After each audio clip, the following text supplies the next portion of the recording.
All right, everybody. Welcome to the Friday episode of Locked On Avalanche. Going to be doing a lot of crossovers on Fridays. And where is the most perfect place to start right now?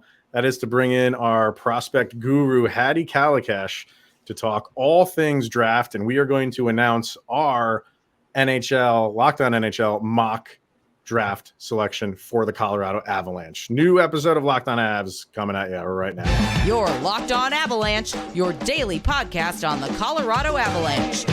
Part of the Locked On Podcast Network, your team every day.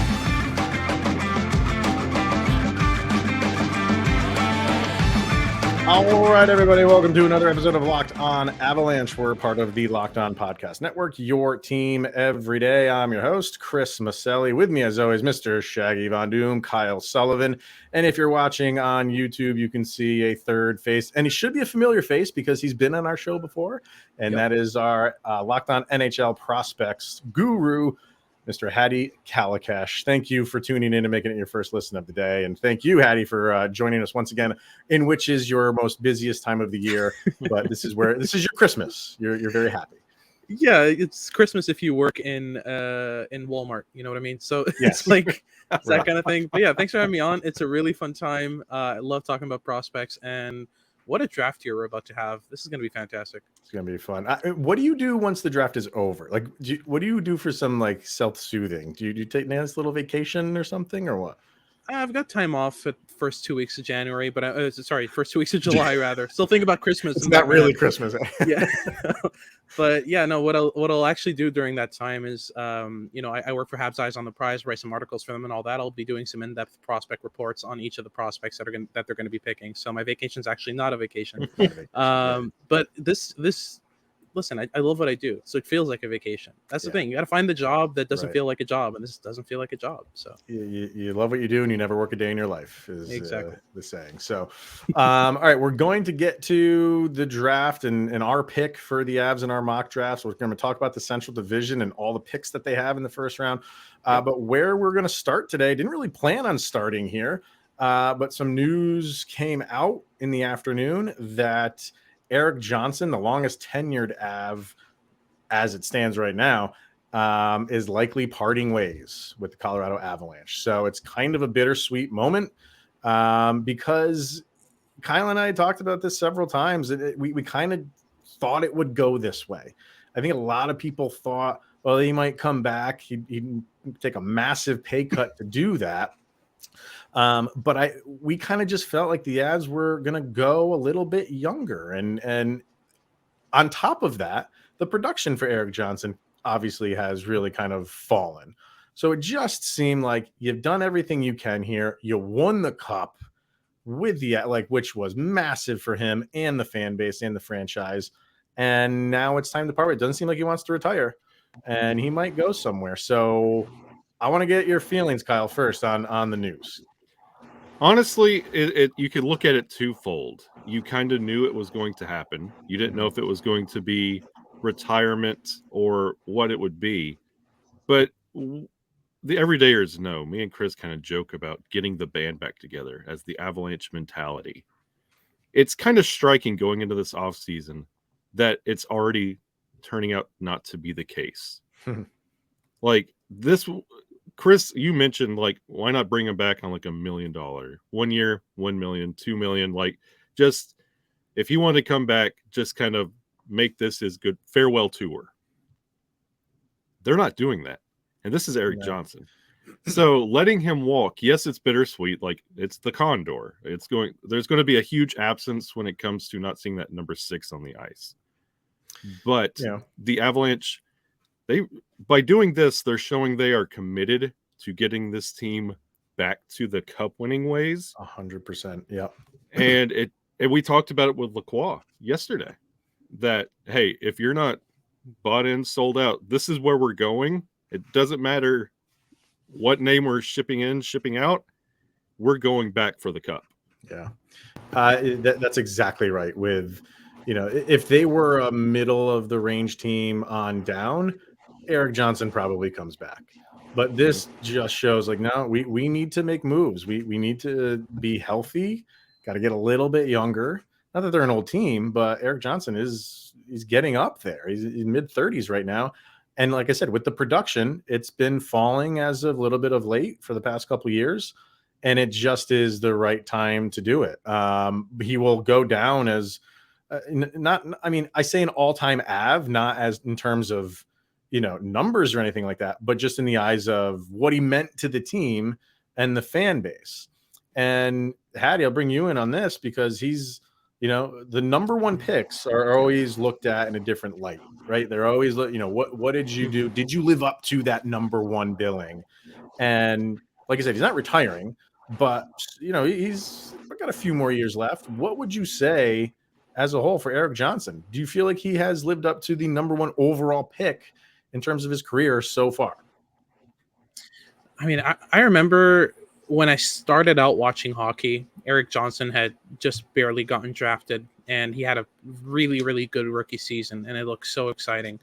And obviously the production dipped from then, but he's always been a solid top 4 defenseman. For a long time, he was the Avalanche top pair defenseman. He was just a consistent, solid element of your lineup. Does that consist of what you usually expect from a first overall pick? No, but he's been a tremendously solid and consistent element for the Avalanche for so long. But I think this move is mainly, like Cal mentioned, it's not being on the fence. That's mainly what this move is making sure that you're very clear about where you're going direction-wise with your team, and especially with some of the players that are in the depth chart in the system, some of the defensemen that are working their way up. I'm personally a big fan of Sean Barons. I think he's going to have a great career. So that's one guy who's going to be stealing a spot sooner rather than later. So you have to make move for those, especially given the fact that first overall picks usually get a premium in terms of contracts. It's very, very rare that a first overall pick ends up being underpaid for their value. Usually they're overpaid. So in a situation like this, where the Avalanche are slowly but surely understanding the value of cap space with that tremendous McKinnon contract coming to an end, it's about time to start thinking about your cap space and how you're going to manage that. So I think this is a good move in terms of prioritizing team success, but obviously it's got to be tough to see that guy go. Yeah, like Kyle said, it's going to be odd not seeing a number 6 floating around on the ice with Johnson on the back. Very possibly could be a retired number. I think that's a discussion for later on, but I would think more likely than not, I would say that's a retired number. What do you think so, Kyle? Yeah, and he's going to be a retired number, and it's going to be one of those that when that matchup, whatever, if he does decide to go to another team, it's going to be weird to see him again in other colors. Granted, he was. Yeah, he was. Where do you think he's going to go? It feels like a maybe go back to St. Louis kind of thing. Oh, like God! Oh man, that is a smack in the face right there. It just feels like who else really would have an interest in that? Like we mentioned, his productions. He's just coming off a $6 million contract. Like it's who's going to go out there and say, yeah, this is the production we need. 1 year, $1 million. You can barely give us a full season. Your production's not off the charts. Granted, you're there, but the game's faster than you nowadays. And it doesn't matter. Like Erik Johnson doesn't mean much to anybody that's not a Colorado Avalanche fan. Like even the Blues, like, yeah, he was a good first overall pick, but other than that, it's not a lot of fond memories there. Yeah, what do you think, Hadi? Do you have a prediction on where he might go? Just a gut feeling, but I'm feeling Dallas for some reason. I feel like this is funny because Kyle picked division rival, Hadi picked division rival. I mean, usually when this stuff happens, I look at like, all right, where did they grow up? And he's a Minnesota boy. So, that's a good fit too. Lord, so there you go. I think all three of us picking division rivals is kind of ironic, but who would have the most game tape on Erik Johnson when it comes to seeing him day in, day out? You see that name up there, you're like, oh well, yeah, I remember those rivalry games, the division games. Erik Johnson was a problem. Let's bring him in and see what he can do. Would he do that? Would he go to a division foe?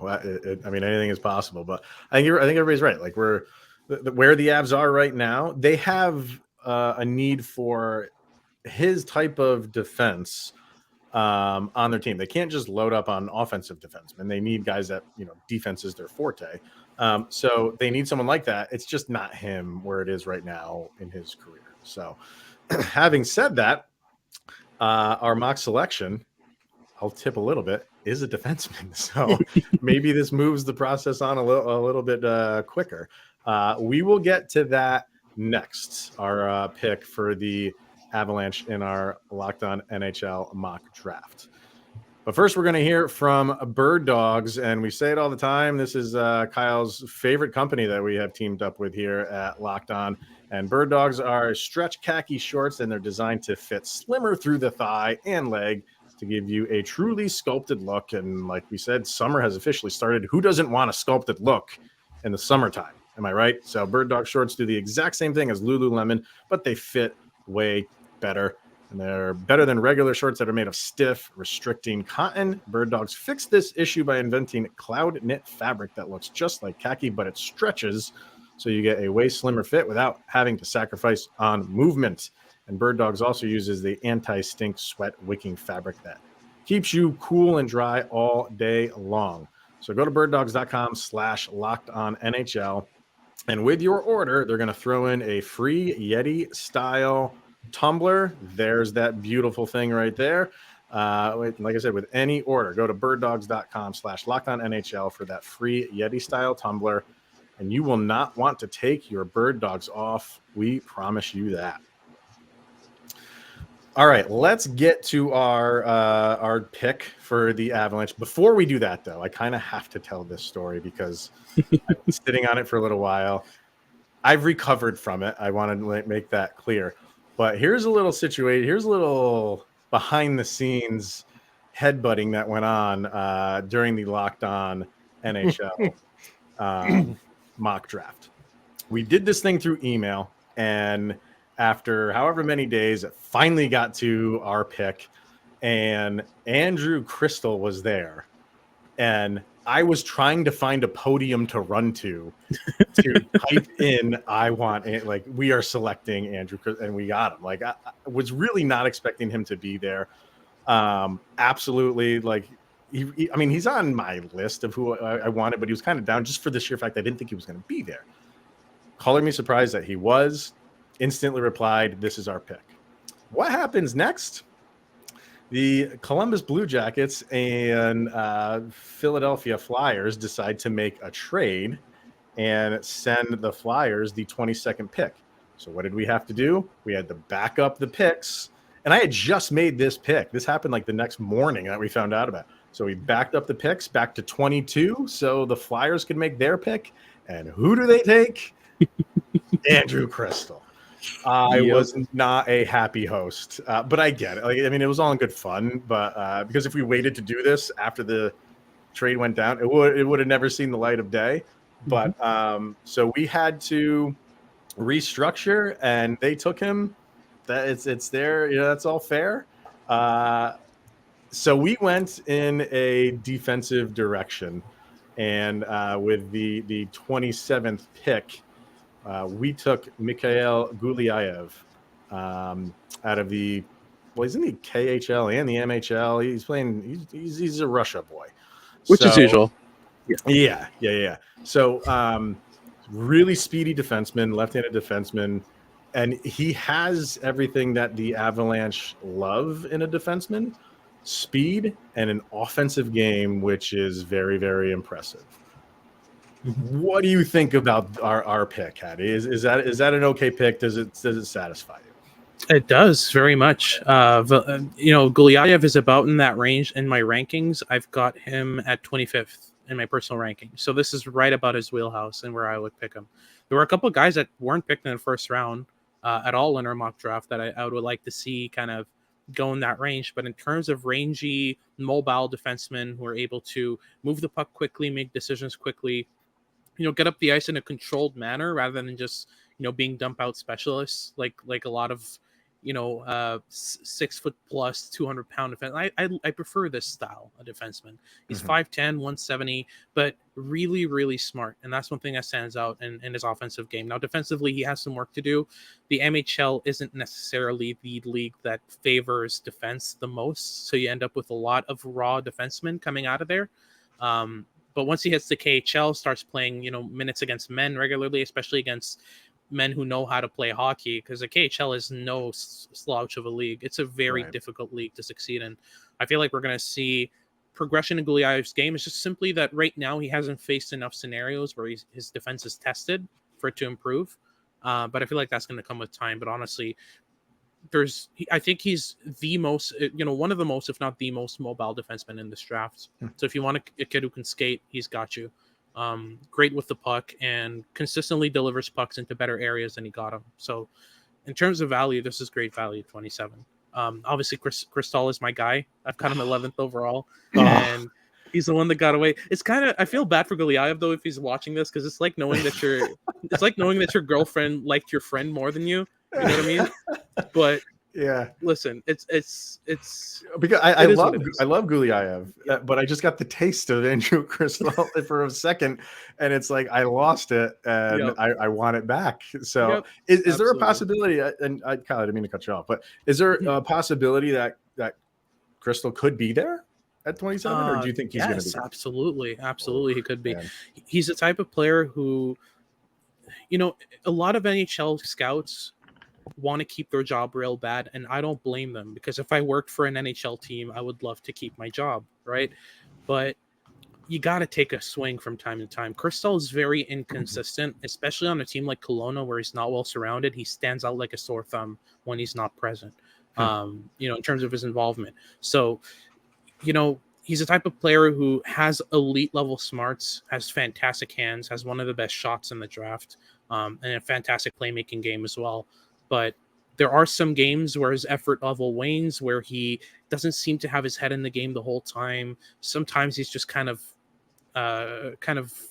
just streaking down the ice, not really with a lot of effort or pace to his game, just kind of just gliding down the ice essentially. So it's just upping that consistency so important with Crystal, but the skill set is so high end. But I understand why teams would be turned off, because he's 5'10", 165 with not the highest effort level, not the best skating. Just put him with Nathan McKinnon in practice, and that effort level would be fine. Everything works out like that. And I'm not too worried about effort level in terms of, because a lot of players will up their pace and effort level once they reach the NHL, and not just for a short time. It's just, they get a taste of the NHL, they get a taste of the pace of player, and they're like, oh man, I need to work on this. And before you know it, the effort level is at least at a baseline average. But the players who are at a baseline average or higher than average in effort level, that increases even more drastic when they reach the NHL, right? Gotcha. So that's the concern with Crystal, is he going to be able to up his consistency, up his effort level, and improve his skating? But I feel like the Colorado Avalanche are a good enough development team that, especially at 27, he's worth the swing. Like I said, I've got him 11th overall. I really believe in the skill set. So, yeah. All right, I'm going to take off the headset for a second. I want to sit with all my peeps, the Colorado Avalanche fans. And we're picking at 27. We're looking at a very the roster makeup. You really have no idea what it's going to look like when it comes to Ghoulier. How NHL ready is he? And what at this point? What do you think with trading out of that 27th position? Is that even a possibility? Because you're looking at because I hear like a defenseman, I hear everything you're saying, and I know going into next year, you want that immediate, you want roster spots. Yeah. You're buzzing, Kyle.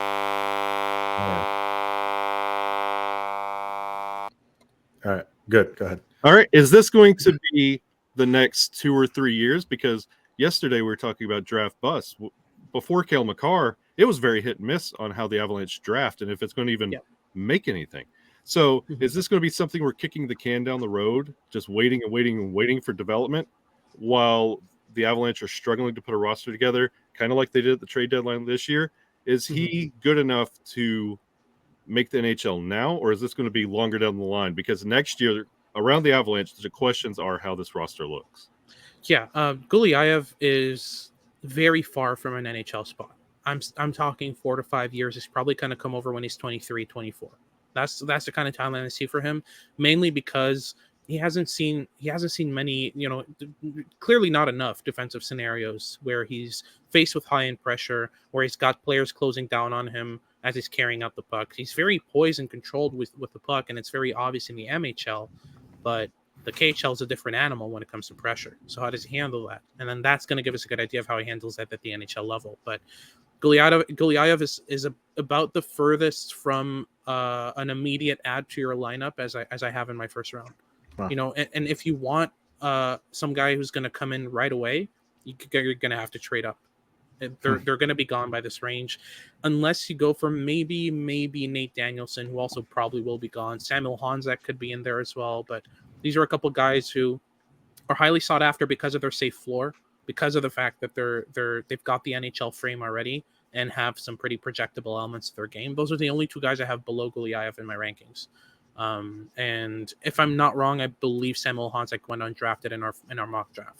So he could be very well available at 27. It's a very likely possibility. But like I mentioned, it's hard to find players with certainty at this range, for sure. So the Avs, a few years ago had one of the better prospect pools in the league. That has really dwindled down. So a lot of people are kind of looking at it as, they just need to get the pick right.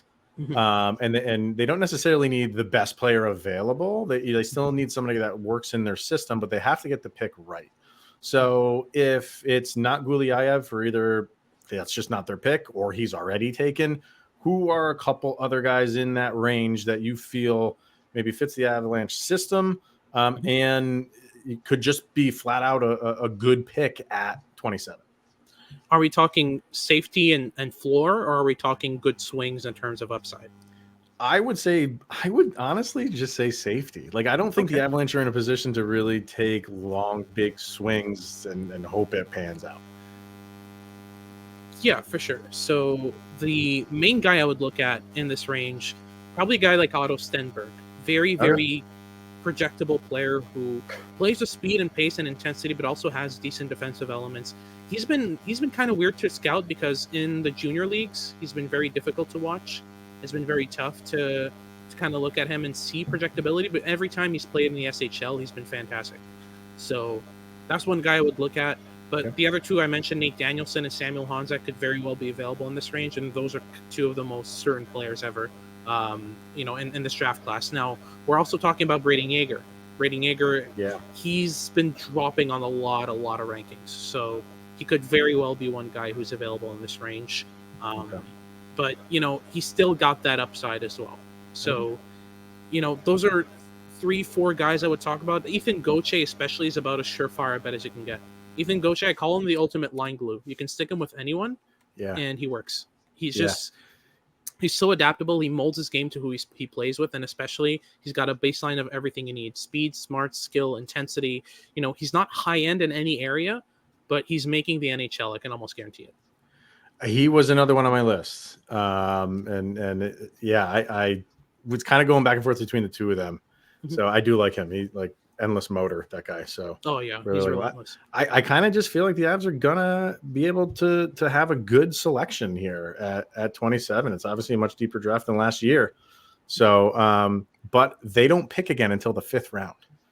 So again, we're talking about how they need to build up this prospect pool again, is trading out of it somehow, some way, getting maybe a couple extra picks in the 2nd and 3rd, but does that benefit you going forward? Because those are crapshoot picks. You know what I mean? So it depends where you land, honestly, because I believe there are truly 45 to 50 first-round caliber players in this draft.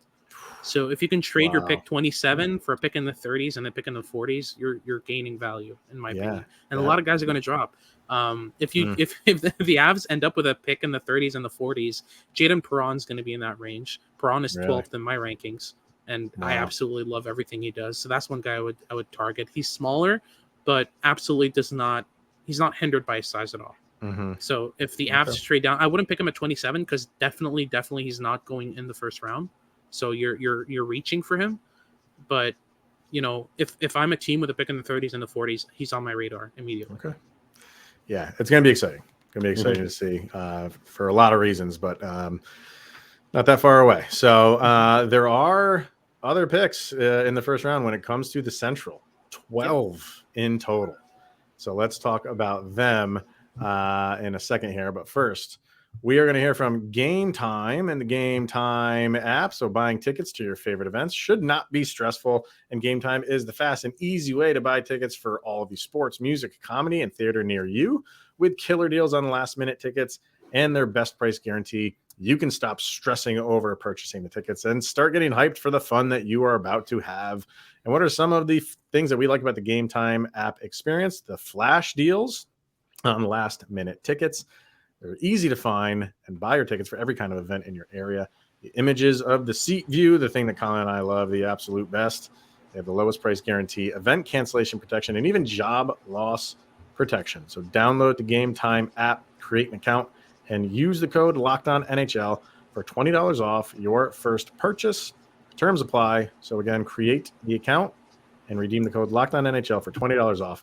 GameTime app. Download it today. Last minute tickets, lowest price guaranteed. All right. Yeah. So it's going to be. Somebody got loud here. I don't know who it was, but somebody.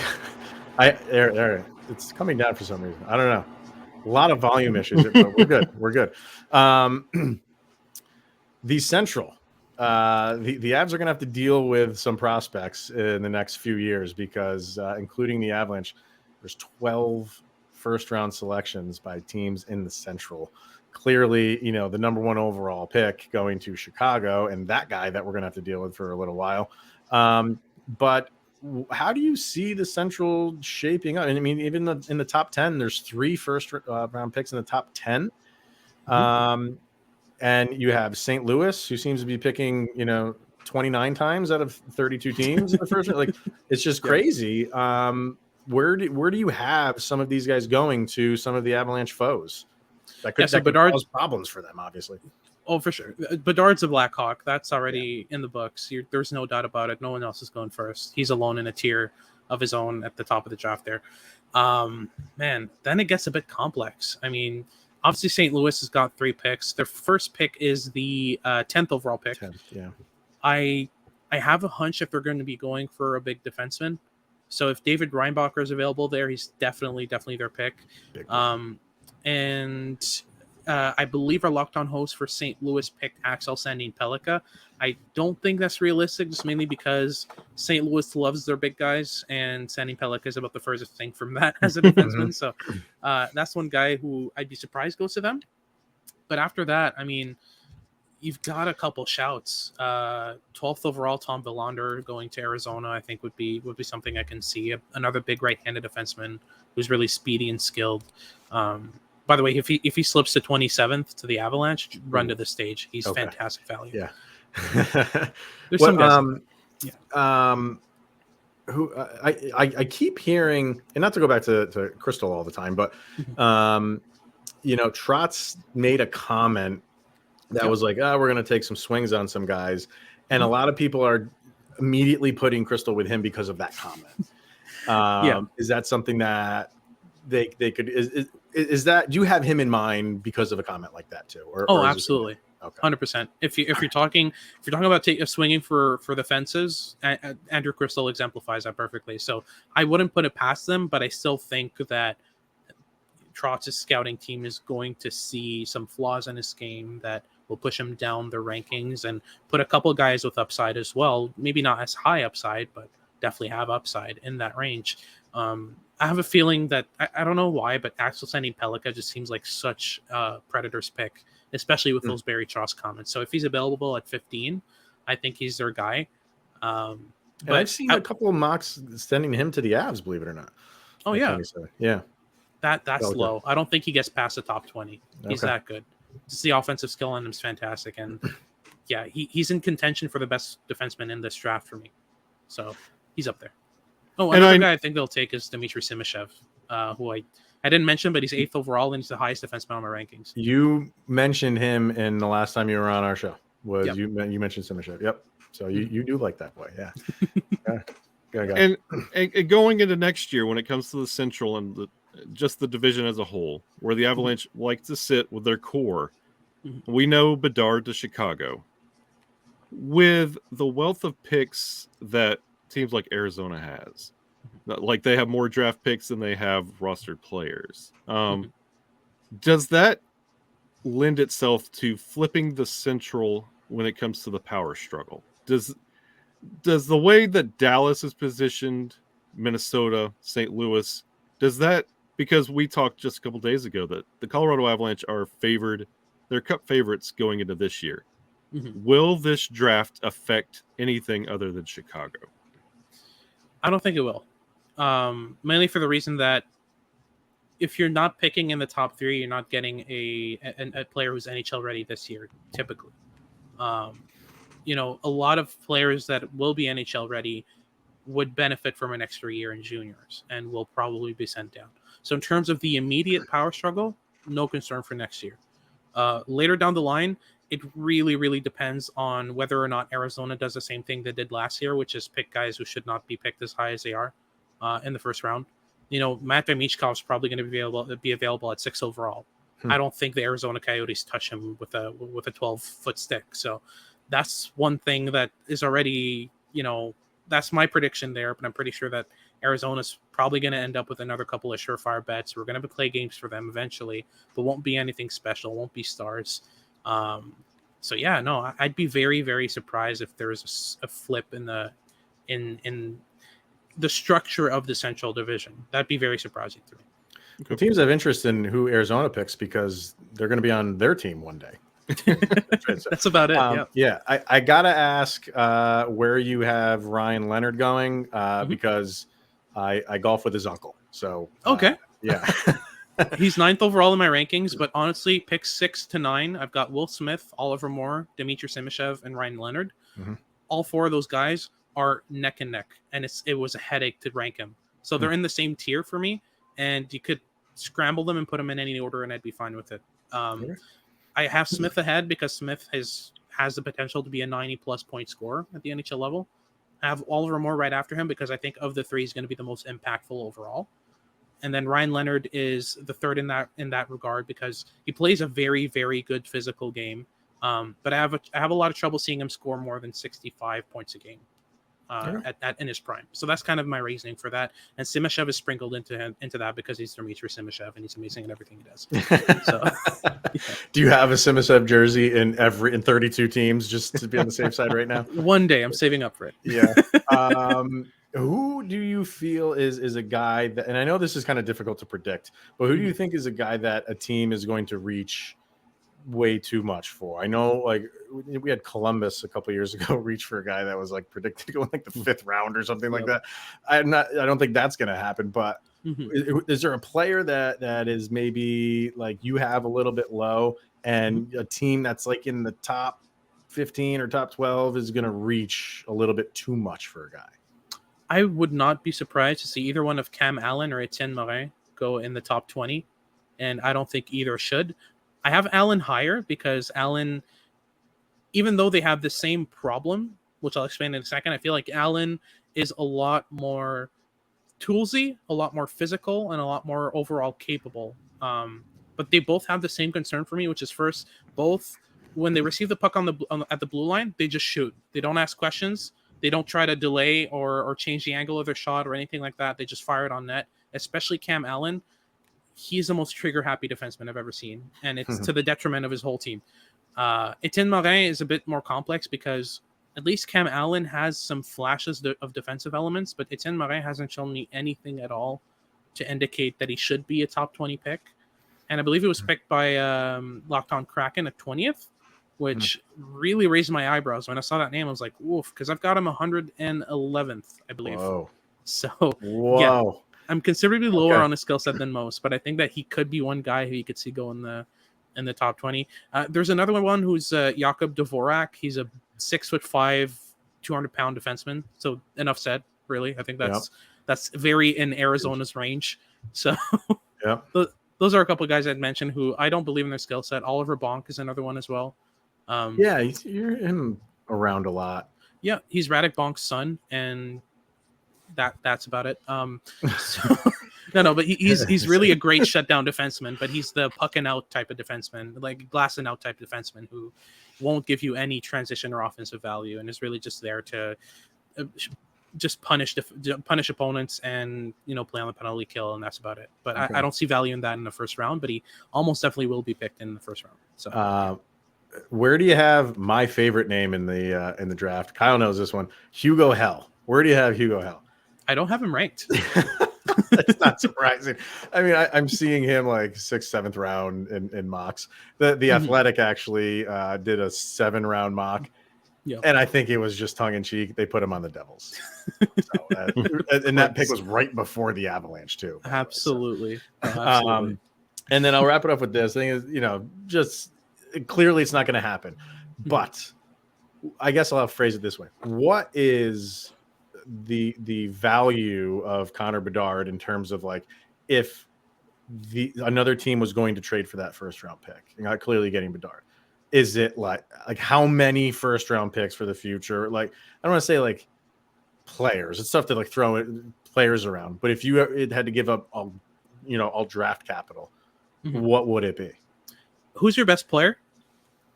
Well, see, we asked this question. We were like, if they came calling and saying, hey, our number one pick, clearly Connor Bedard, you have 3 superstars, 3.5. But you have Makar, you have McKinnon, you have Mikko Rantanen. Yeah. And I asked Jack on Locked On Blackhawks, and he was like, McKinnon, the other guys are great. McKinnon would be the only guy who I would even consider. I probably would still say no. Yeah, it has to start with McKinnon. It doesn't end with McKinnon. That's Connor Bedard is the only prospect in recent memory that has the skill set, the adaptability, the mindset, everything you need in order to rival with Connor McDavid as the best player in hockey. That's how good he is. He's going to be better than McKinnon. He's going to be better than Makar, and he's going to be better than Rantanen. So, pay up. That's what I'm saying. So it would be McKinnon and like 5 first-round picks is what you're saying, like something like that. Maybe not 5 first, 2, maybe 3, something like that. All right, that probably a little crit. Wow. Think about that. Yep. Think about that, Kyle. He's contemplating, and I mean, clearly the Avalanche wouldn't do that. Clearly, but we're just going to I bring it up just to see like this is what is expected of him. Like, this is the value of this kid. Is one of the 3 best players in the league and multiple first-round draft picks. And then it makes the Central that much more difficult for the Avalanche to navigate each and every year. Yep, absolutely. Neither way, I mean, in Bedard, the value's clear in Bedard, but he's an 18-year-old, and you never ever know. He could get injured in a couple of years and end his career. So that's why first overall picks never get traded. That's really why. It's extremely rare. Unless you give them chance after chance, like Martin Kaut and Tyson Jost. Man, it's been a struggle sometimes for when they hit it good. When they don't, it's been a struggle. So absolutely. All right, Hadi, thank you so much for joining us. Why don't you throw out where people can follow you, because this is the time of the year where people should be doing that. Yep, flock to me. Let's go. Hadi K _scouting is the Twitter. You can find me. Everything I do is the one-stop shop. Everything I do goes there. So the podcast at Locked On NHL Prospects, my articles, I've got a couple coming up very soon, which are going to be about my top 100, justifying why I'm supposedly clueless about the NHL draft, and other stuff like that. So yeah, everything goes on Twitter, and I've also got my personal YouTube channel, which will have some videos coming up soon, mainly about the Habs, because I'm in Montreal. They're my favorite team. But if you just like scouting in general and want to have a good idea of what my process is when I'm watching a player, that's a great place to watch. Awesome. Do we have anything planned are you doing anything with Locked On, like live streaming or anything like that, or no? Possibly on draft day. I believe I'm supposed to hop on and talk about prospects. So that's one thing. Yeah. All right. Sounds good. Well, we will definitely meet up with you again, maybe after it's all said and done, and kind of go over, maybe give the Avalanche a grade or something like that and how they did. So absolutely. Let's get that done. All right. Thank you to Hadi for joining us today. And thank you out there in podcast land for tuning in and making it your first listen of the day. That's always appreciated. For Mr. Hadi Kalakeche, for Mr. Shaggy Von Doom, Kyle Sullivan, I'm Chris Maselli, and this is the Locked On Avalanche podcast. Enjoy the weekend, everyone, and we will see you on Monday.